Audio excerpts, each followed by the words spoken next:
All right, so today we're really going to dig into the aftermath of Yahya Sinwar's death and trying to figure out what it all means for Gaza. We'll be looking at reporting from CNN and Al Jazeera, and it's really interesting to see how these different sources decide to cover the same story. This one in particular is striking.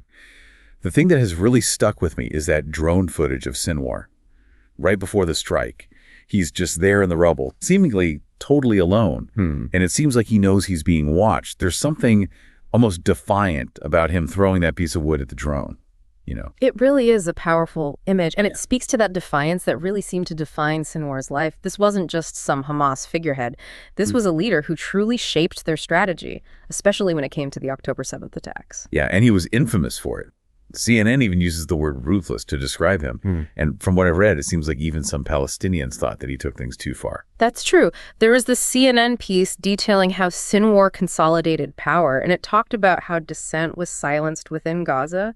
There were even accounts from Palestinians who felt he was actually responsible for making the conflict worse, and that his actions ultimately just made their situation even harder. It's just a stark reminder that even within the same community, there are always going to be multiple layers of experience in any conflict. Exactly. And I think what makes Sinwar's death even more significant is that it happened in the context of this pattern of targeted killings in the region. It's a tactic with a long history. We've seen Israel use it time and time again against leaders of Hamas, Hezbollah. It's almost like it's become this grim pattern in the conflict. Yeah, it's like a disturbing sort of playbook. Yeah, and the reactions to Sinwar's death really highlight the different players and their priorities and all of this. Would you agree? Absolutely. It's almost like everyone's looking at the same event, but through completely different lenses. For example, CNN really seems to portray a sense of victory in Israel. Some are even going so far as to call this the end of Hamas. But then you read the U.S. response, and it's all about trying to use this as an opportunity for a ceasefire. It's a pretty stark contrast. It makes sense if you think about where they're both coming from. Netanyahu's under a huge amount of pressure from his right-wing coalition. They want a decisive win, something concrete they can point to. So things like tactical victories, weakening Hamas's infrastructure, disrupting their financing. Those are the things he's focused on. And then there's Biden, who's got his eye on a much bigger prize, right? Yeah. That whole idea of a broader peace deal involving Saudi Arabia, the creation of a Palestinian state, it all feels incredibly ambitious given the current climate. It really does, doesn't it? And yet the Biden administration seems to view this as a chance, however unlikely, to push for that longer-term solution. But of course, we can't forget about the perspective that often gets lost in all the geopolitical maneuvering, and that's the perspective of ordinary Palestinians in Gaza. They're caught right in the crossfire, facing the immediate brutal consequences of this conflict. The devastation, the loss of life, the lack of even the most basic necessities. And like we were discussing earlier, even within Gaza, there were different opinions on Sinwar. Al Jazeera actually includes interviews with Palestinians who said they felt completely let down by his leadership. They believe that his tactics just ended up bringing more suffering to them. Right. It's a crucial reminder that there is no single Palestinian perspective. Their experiences, their opinions on the best path forward, it's so diverse. And I think it's often overlooked in these broader narratives. And that internal division just makes the future even more unclear, especially because there's no clear successor to Sinwar right now. That's what I was wondering about. Who fills that power vacuum? And how does that impact the future of Hamas and any hope of peace? That is the million-dollar question, isn't it? Al Jazeera did mention a few potential candidates, each with their own history and perceived stance on the conflict. Some are seen as more hardline, others more open to dialogue, but it's all just speculation at this point. So with all these different perspectives and with this leadership vacuum in Hamas, what happens now? Is there even a path towards a day after in Gaza? One where peace is actually possible? Well, that's what everyone's trying to figure out. There's a lot of talk about international involvement, different proposals being floated around. CNN, for instance, had this whole piece on the idea of a multinational peacekeeping force for Gaza. A peacekeeping force. That sounds well. Yeah. Optimistic, to say the least, given the history there. How would that even realistically work? Right. It's a long shot for sure. CNN suggested that it would involve Arab states taking on a security role.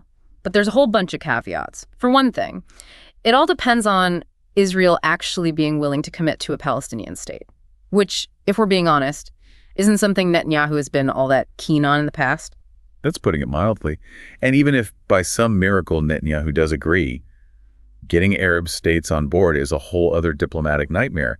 It's hard to imagine them agreeing to it without some major concessions from Israel and some actual concrete steps towards a two-state solution.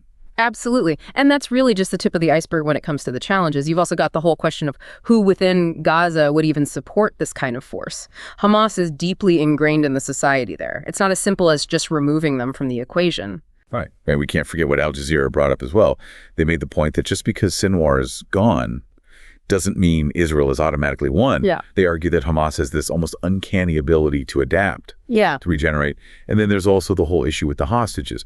It's a very grim factor that still gives Hamas a significant amount of leverage. It's a serious reminder that there's no quick fix to this. You can't simply just eliminate a leader and expect the entire conflict to magically resolve itself, especially when all those underlying issues are still there, like Al Jazeera said.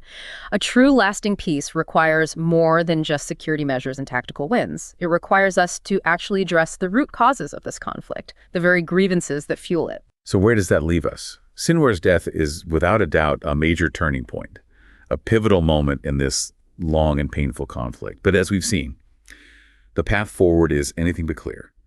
Will we just see more of the same cycle of violence? Or could this tragedy somehow open the door for a different future? I think one thing is for sure. We all need to really try to understand how complex this situation is, the different viewpoints at play. We have to look past the headlines and engage with all the nuances and never stop asking those tough questions. Because in the end, that's how we move towards a more peaceful future, not just for Gaza, but for everyone. Yeah, and the reactions to Sinwar's death really highlight the different players and their priorities in all this, wouldn't you say? Absolutely. It's like everyone's looking at the same event, but through totally different lenses, like CNN, for example. They seem to be portraying this sense of victory in Israel. Some are even going so far as to call this the end of Hamas. But then you look at the U.S. response, and it's all about using this as an opportunity for a ceasefire. So it's a pretty stark contrast. Yeah. It makes sense, though, when you think about where each side is coming from. Netanyahu is under a ton of pressure from that right-wing coalition. They want a decisive win, something they can point to, So tactical victories like weakening Hamas's infrastructure or disrupting their financing, those are the things he's focused on. And then you've got Biden with his sights set on something much bigger, right? That whole idea of a broader peace deal, bringing in Saudi Arabia and creating a Palestinian state, it all seems incredibly ambitious in the current climate. It really does, but the Biden administration seems to see this as a chance, however slim, to try to push for that long-term solution. But we can't forget about the people who often get lost in all the geopolitical maneuvering, the ordinary Palestinians living in Gaza. They're the ones caught in the crossfire, facing the immediate and devastating consequences of this conflict, the devastation, the loss of life, and the lack of even the most basic necessities. And like we were talking about before, even within Gaza, there were very different feelings about Sinwar. Al Jazeera had those interviews with Palestinians who felt completely let down by his leadership. They believe his tactics only brought them more suffering. Right, and that's such an important point to remember, that there's no one single Palestinian perspective, their experiences, their opinions on the best way forward. It's incredibly diverse and often gets overlooked in these broader narratives. And that internal division just makes the future even harder to predict, especially because right now there's no clear successor to Sinwar. That's what I was wondering about. Who fills that power vacuum? What does it mean for the future of Hamas and any attempts at peace? That is the million-dollar question, isn't it? Al Jazeera did mention a few possible candidates, each with their own history and their own perceived stance on the conflict. Some are seen as more hardline, others more open to dialogue, but at this point, it's all just speculation. So, with all these different perspectives we've talked about in this leadership vacuum in Hamas, what happens now? Is there any realistic path towards a day after in Gaza? One where peace is even a possibility? Well, that's the million-dollar question, isn't it? There's definitely a lot of talk going around about international involvement, different proposals being thrown out there. For example, CNN had that piece about a multinational peacekeeping force for Gaza. A peacekeeping force? That sounds, optimistic to put it lightly, given the track record there. How could something like that even work? Right. It's a long shot, that's for sure. CNN's idea was that it would involve Arab states taking on a security role, but there are a lot of ifs attached to that. First and foremost, it depends on Israel actually being willing to commit to a Palestinian state, which, let's be honest, isn't something Netanyahu has exactly been jumping at in the past. You can say that again. And even if somehow Netanyahu did agree, getting Arab states on board is a whole other diplomatic hurdle. Okay. It's hard to imagine them signing up for that without some pretty significant concessions from Israel and some real tangible steps towards a two-state solution. Exactly.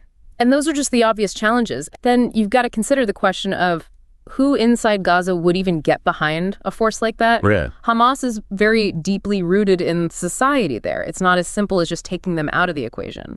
And we can't forget about what Al Jazeera brought up.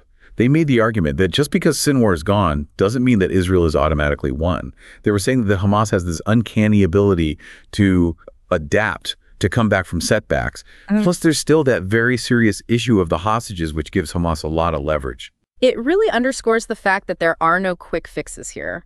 You can't just eliminate a leader and expect the whole conflict to magically disappear, especially when none of those deeper issues have been addressed.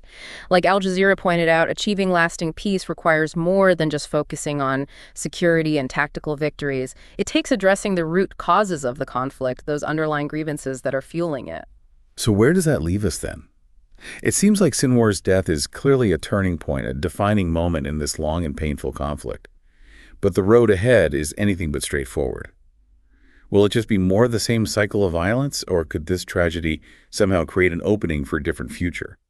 If there's one thing we can take away from all of this, it's that it's crucial to really grasp just how complex this situation is and to appreciate the different perspectives that are out there. We need to go deeper than the headlines, engage with the nuances, and never shy away from asking those difficult questions. Because ultimately, that's how we move towards a more peaceful future, not just for Gaza, but for everyone.